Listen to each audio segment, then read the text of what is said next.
A'udzubillahi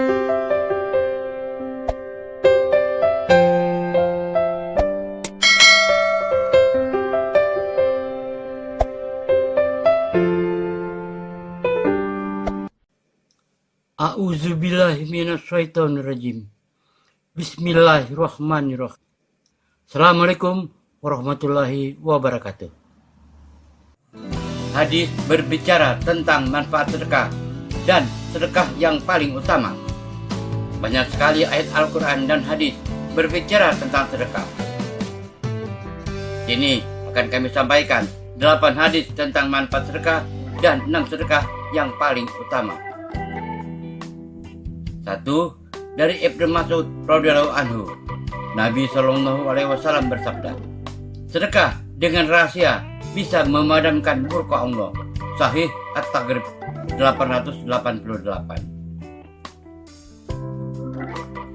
2. Dari Ka'b bin Ujrah radhiyallahu anhu, Nabi Shallallahu alaihi wasallam bersabda, sedekah bisa memadamkan dosa sebagaimana air bisa memadamkan api.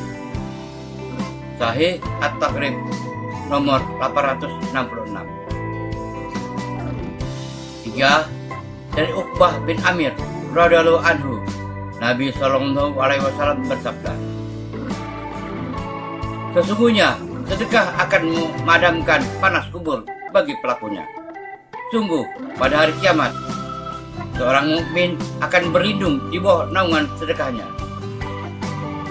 Silsilah As-Sahihah nomor 3484. Yazid, salah seorang perawi yang membawakan hadis ini, menceritakan, dulu si Marsad setiap kali melakukan satu dosa di hari itu, maka dia akan bersedekah dengan apa yang dia miliki, meskipun hanya dengan secuil kue atau bawang. As-Silsilah As-Sahihah nomor 872. 4. Dari Al-Hasan bin Ali radhiyallahu anhu, Nabi Shallallahu alaihi wasallam bersabda, obati orang sakit di antara kalian dengan sedekah. Sahih At-Taghrib nomor 744. Ibnu Syakik menceritakan bahwa ada seseorang yang bertanya kepada Ibnu Mubarak, guru Imam Bukhari, saya memiliki luka di lutut selama 7 tahun. Sudah coba diobati dengan berbagai macam cara. Sudah konsultasi ke dokter dan tidak ada perubahan. Ibnu Mubarak menyarankan, buatlah sumur di daerah yang membutuhkan air.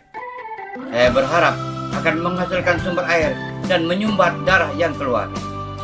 Dia pun melakukannya dan sembuh. Sahih At-Taghrib. 5. Dari Abu Hurairah radhiyallahu anhu, Nabi Shallallahu alaihi wasallam bersabda, setiap datang waktu pagi ada 2 malaikat yang turun dan keduanya berdoa.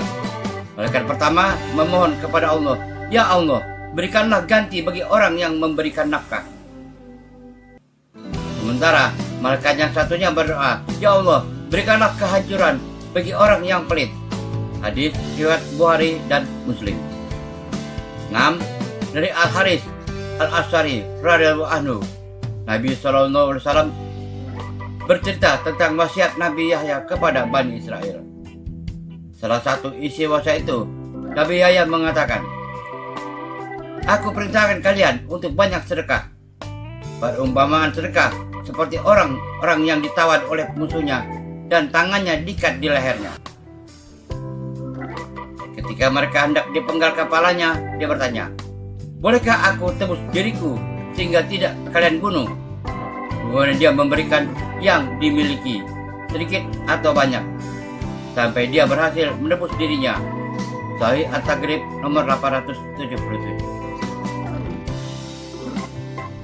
Betapa luar biasanya pengaruh sedekah. Setiap dosa dan kesalahan yang dilakukan manusia merupakan ancaman baginya. Tumpukan dosa itu cepat atau lambat akan membinasakannya. Namun, dia bisa selamat dari ancaman ini karena memperbanyak sedekah sampai dia bisa bebas dari neraka. 7. Sedekah sama sekali tidak mengurangi harta. Itulah jaminan dari Rasulullah SAW. Abu Hurairah meriwayatkan dari Rasulullah SAW bahwa beliau bersabda, sedekah tidak akan mengurangi harta. Hadis riwayat Muslim. 8. Dari Umar bin Khattab radhiyallahu anhu, beliau mengatakan, diceritakan kepadaku bahwa semua amal akan saling dibanggakan. Kemudian amal sedekah mengatakan, saya yang paling utama di antara kalian. Sahih At-Taqrib. Hadis di atas hanyalah sebagian riwayat yang menunjukkan keajaiban sedekah. Masih banyak riwayat lain yang menyebutkan keajaiban sedekah. Mengingat demikian besar keutamaan ini, Rasulullah SAW mengizinkan umatnya untuk mengharapkan kenikmatan yang Allah berikan kepada dua jenis manusia. Salah satunya adalah orang yang Allah beri harta dan dia rajin bersedekah siang dan malam. Hadis riwayat Bukhari dan Muslim. Sedekah yang paling utama. Sedekah dengan banyak keutamaan di atas tentu saja nilainya bertingkat-tingkat sesuai keadaan ketika bersedekah. Berikut beberapa keadaan yang menyebabkan sedekah kita nilainya lebih utama daripada sedekah normal. Pertama, sedekah secara rahasia. Merahasiakan sedekah akan lebih mendekati ikhlas. Karena itulah nilainya lebih besar dibanding sedekah yang diketahui orang lain. Allah berfirman, إن تبدوا الصدقات فنعما هي وإن تخفوها وتؤتوها الفقراء فهو خير لكم ويكفر عنكم من سيئاتكم والله بما تعملون خبير. Jika kamu menampakkan sedekahmu, maka itu adalah baik sekali. Dan jika kamu menyembunyikannya dan kamu berikan kepada orang fakir, maka menyembunyikan itu lebih baik bagimu. Quran Surah Al-Baqarah ayat 271. Kedua, sedekah ketika masih sehat, kuat dan punya harapan hidup lebih lama. Dari Abu Hurairah radhiyallahu anhu bahwa ada seseorang yang bertanya kepada Nabi SAW, sedekah seperti apakah yang paling besar pahalanya? Beliau menjawab, engkau bersedekah ketika kamu masih sehat, rakus dengan dunia, takut miskin, dan bercita-cita jadi orang kaya. Jangan tunda sedekah sampai ruh berada di tenggorokan. Kemudian kamu mengatakan, untuk si A sekian, si B sekian, padahal sudah menjadi milik orang lain melalui warisan. Hadis riwayat Bukhari dan Muslim. Pada saat sehat, muda, umumnya manusia masih sangat butuh harta dan cinta harta dan kekayaan. Bersedekah pada kondisi tersebut akan membutuhkan perjuangan yang lebih besar untuk melawan nafsunya dibandingkan sedekah yang dilakukan oleh orang yang tidak lagi punya harapan banyak dengan kehidupan dunia karena sudah tua. 3. Sedekah yang diberikan setelah menunaikan kewajiban nafkah keluarga. Dari Abu Hurairah, Nabi SAW bersabda, sebaik-baik sedekah adalah harta sisa selain jatah nafkah keluarga. Mulailah dari orang yang wajib kamu nafkahi. Hadis riwayat Bukhari dan Muslim. Sedekah ini bernilai lebih baik karena dilakukan tanpa melantarkan kewajibannya. Mengingat kaidah baku dalam syariat, amal wajib lebih didahulukan daripada amal sunnah. Keempat, sedekah pada saat krisis. Orang yang memiliki sedikit namun dia berani bersedekah menunjukkan keseriusan dia dalam beramal. Di samping sikap istiqomah yang dia lakukan, Rasulullah SAW bersabda, 1 dirham bisa mengalahkan 100.000 dirham. Para sahabat bertanya, bagaimana bisa demikian?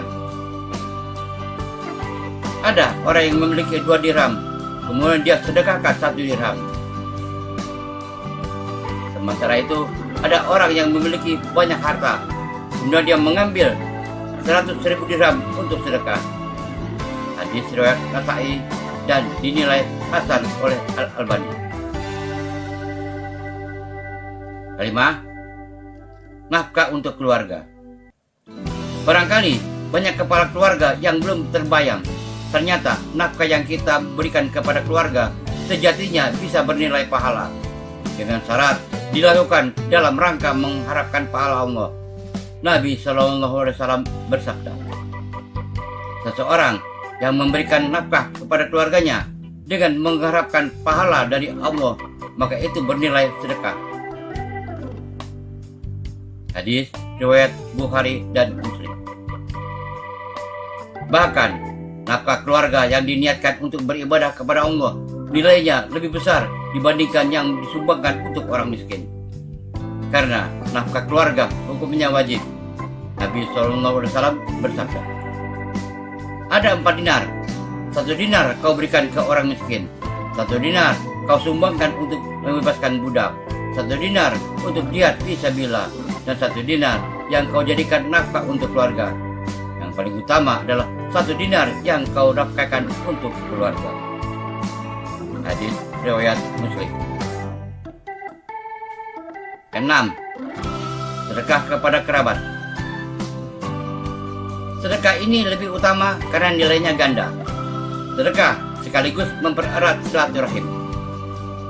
Sedekah kepada orang miskin nilainya hanya sedekah. Sedekah kepada kerabat nilainya 2, sedekah dan menyambung silaturahim. Di riwayat Ahmad, Nasa'i, Tirmidzi dan Ibnu Majah. Wallahu a'lam bishawab. Semoga bermanfaat. Assalamualaikum warahmatullahi wabarakatuh.